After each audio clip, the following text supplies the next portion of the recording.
പ്രതിസന്ധികളെല്ലാം മറികടന്ന് ഇത്തവണയും സന്തോഷ് ട്രോഫിക്ക് എത്തിയിരിക്കുകയാണ് ലക്ഷദ്വീപ് ടീം. സ്വന്തം നാട്ടിൽ ഫുട്ബോൾ ഗ്രൗണ്ട് ഇല്ലാത്തതിനാൽ കൊച്ചിയിലെത്തിയാണ് ടീം പരിശീലനം നടത്തിയത്. ഇന്ന് കേരളവുമായാണ് ലക്ഷദ്വീപിന്റെ മത്സരം.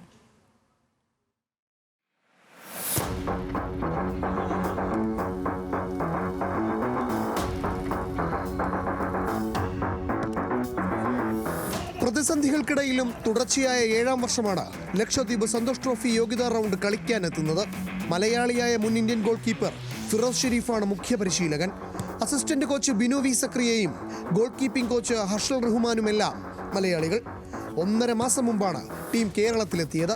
കോഴിക്കോട് സൗകര്യം ലഭിക്കാത്തതിനാൽ കൊച്ചിയിലായിരുന്നു പരിശീലനം. ലാസ്റ്റ് മാച്ച് നമുക്ക് ജയിക്കേണ്ട മാച്ചായിരുന്നു. നമ്മൾ 3 പോയിന്റ് നമ്മൾ അനാവശ്യമായിട്ട് കളഞ്ഞു എന്നുള്ളതാണ് എനിക്ക് പറയാനുള്ളത്. പക്ഷെ അത് ഞാൻ എക്സ്ക്യൂസ് ആയിട്ട് പറയുന്നില്ല കേട്ടോ. എല്ലാ പ്രതിസന്ധികളെ അതിജീവിച്ച് മുന്നോട്ട് പോയാൽ മാത്രമേ എന്ത് ജീവിതം ആയാലും പന്തുകളിയാണെങ്കിലും എന്താണെങ്കിലും മുന്നോട്ട് അങ്ങനെ പോവുള്ളൂ.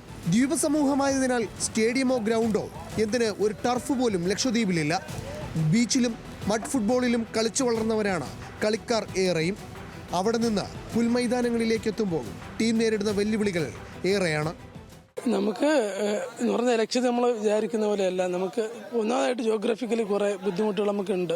പിന്നെ നമുക്ക് അവിടെയുള്ള സ്കൂൾ ഗ്രൗണ്ടാണ്. സ്കൂൾ ഗ്രൗണ്ട് എന്ന് പറയുമ്പോൾ ലക്ഷദ്വീപ് ഗവൺമെൻറ്റിൻ്റെ അണ്ടറിലുള്ള സ്കൂളുകളിലുള്ള മഡിൻ്റെ ഗ്രൗണ്ട്. ആ ഗ്രൗണ്ടിലാണ് നമ്മൾ കുട്ടികൾ കളിച്ച് വളരുന്നതും. അവിടുത്തെ ഗെയിംസ്, ലക്ഷദ്വീപ് സ്കൂൾ ഗെയിംസ്, ഇൻ്റർ ഐലൻഡ് കോമ്പറ്റീഷന് കാര്യങ്ങളൊക്കെ അവിടെ നടത്തുന്നത്.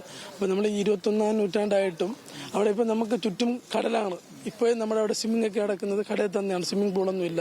ഗ്രൗണ്ടാണെങ്കിൽ ഒരു നാച്ചുറലായിട്ടുള്ള ഗ്രൗണ്ടൊന്നും ഇല്ല. അതൊക്കെ നമ്മൾ സ്ട്രഗിൾ ചെയ്യുന്നതല്ല. ഇനി അത്ലറ്റിക്സ് ആണെങ്കിൽ അവിടെ ട്രാക്കില്ല, ഫുട്ബോളാണെങ്കിൽ ഗ്രൗണ്ടില്ല. അങ്ങനെ കുറേ ഇതുണ്ട്. പക്ഷെ നമ്മൾ പരിമിതികൾ പറഞ്ഞുകൊണ്ട് അവിടെ നമ്മൾ ഇരിക്കാൻ നമ്മൾ ഉദ്ദേശിക്കുന്നില്ല. അത് നമ്മൾ ടാക്കിൾ ചെയ്ത് മുമ്പോട്ട് വരണം. 2017 EMS കോർപ്പറേഷൻ സ്റ്റേഡിയത്തിലാണ് ലക്ഷദ്വീപ് ടീം ആദ്യമായി സന്തോഷ് ട്രോഫി കളിച്ചത്. 7 വർഷങ്ങൾ തുടർച്ചയായി കളിച്ചെങ്കിലും ഇതുവരെ ഫൈനൽ റൗണ്ടിൽ എത്താനായില്ല. ആദ്യ മത്സരത്തിൽ പോണ്ടിച്ചേരിയോട് പരാജയപ്പെട്ടെങ്കിലും ഇന്നത്തെ മത്സരത്തിൽ കേരളത്തിനെതിരെ മികച്ച പ്രകടനം നടത്താനാകുമെന്നാണ് പ്രതീക്ഷ. അടുത്ത മാസം 20-ാം തീയതി മുതൽ ലക്ഷദ്വീപ് ഫുട്ബോൾ അസോസിയേഷൻ്റെ ബീച്ച് സോക്കർ ചാമ്പ്യൻഷിപ്പ് തുടങ്ങുന്നുണ്ട്. അത് കഴിഞ്ഞിട്ട് ലക്ഷദ്വീപ് ഫുട്ബോൾ അസോസിയേഷൻ്റെ 11 സൈഡ് ലക്ഷദ്വീപ് ഫുട്ബോൾ ചാമ്പ്യൻഷിപ്പ് തുടങ്ങാൻ പ്ലാൻ ചെയ്തിട്ടുണ്ട്. അത് കഴിഞ്ഞിട്ട് ലക്ഷദ്വീപ് ഫുട്ബോൾ അസോസിയേഷൻ്റെ ക്ലബ് ലീഗ്, ഇതൊക്കെ നമ്മൾ പ്ലാൻ ചെയ്തു. നമ്മളത് കാര്യങ്ങൾ സബ്മിറ്റ് ചെയ്തിട്ടുണ്ട്. അപ്പോൾ അങ്ങനെ കുറേ പ്ലാൻ ഉണ്ട്. പിന്നെ അതേപോലെ വെക്കേഷൻ ആകുമ്പോൾ ഏപ്രിലാകുമ്പോൾ Under-16, Under-13 അവരുടെ ലീഗ്, അങ്ങനെ നമ്മൾ പ്ലാൻ ചെയ്തിട്ടുണ്ട്. ഫുട്ബോളിൻ്റെ കാര്യത്തിൽ ലക്ഷദ്വീപ് ഫുട്ബോൾ അസോസിയേഷൻ നല്ല രീതിയിൽ കുറേ പ്ലാനുകളുണ്ട്. അത് നടപ്പിലാക്കി നമ്മൾ ഡെവലപ്പ് ചെയ്യാൻ തന്നെയാണ് നമ്മുടെ പ്ലാൻ. അതേസമയം പരിമിതികൾക്കിടയിലും ഫുട്ബോൾ രംഗത്ത് വളരാനാണ് ലക്ഷദ്വീപിന്റെ ശ്രമം. ലക്ഷദ്വീപ് സോക്കർ ലീഗ് ചാമ്പ്യൻഷിപ്പ് അടുത്ത മാസം തുടങ്ങും. സ്വന്തമായി ഒരു ഗ്രൗണ്ട് പോലുമില്ലെങ്കിലും ഫുട്ബോൾ എന്ന വികാരത്തെ മറക്കാൻ ലക്ഷദ്വീപർക്കാവില്ല. ഒരിക്കൽ സന്തോഷ് ട്രോഫിയിൽ മുത്തമിടാനാകുമെന്നാണ് അവരുടെ പ്രതീക്ഷ. ക്യാമറമാൻ അതീന്ദർ ജിത്തുവിനോടൊപ്പം ആഷിഖ് റഹ്മാൻ, ന്യൂസ് മലയാളം, കോഴിക്കോട്.